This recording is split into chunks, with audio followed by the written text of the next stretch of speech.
All right, and moving on, US President Donald Trump's tariffs aren't just about trade. It's about power and making sure that foreign countries continue to hold American debt, even as the US pays only a low interest to service the debt. With its $37 trillion debt pile, once sustained by foreign buyers of US treasuries, the US is now turning to tariffs as that model begins to break down. Many analysts are calling this move an engineered recession. The playbook is simple. The US has piled on a massive debt of $37 trillion. That debt is expected to rise to nearly 200% of the economy in the next few years.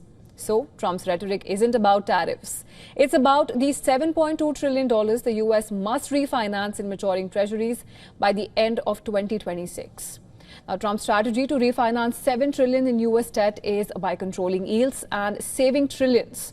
Most of this debt was issued between 2020 and 2022, when rates were near 0.5% to 1.5%. Today, the 10-year Treasury yield is near 4.20% after peaking above 4.60% in the December quarter last year. A 1 percentage point increase in rates is equal to $90 billion in extra interest per year. Now, just last week, investors fled stocks for bonds as fresh tariff announcements dominated the headlines. Angst about the economy and government debt worries have resurfaced.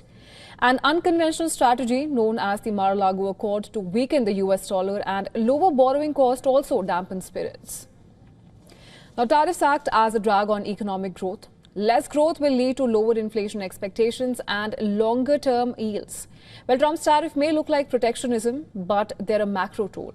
Most allies have fallen in line, while only a handful of other countries have resisted. Amidst all the tariff talks, some investors are revisiting an earlier proposal from a top Trump official to reshape the global financial system.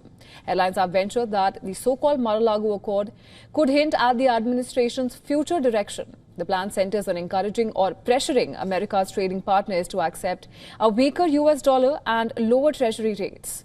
The goal is to reduce borrowing costs.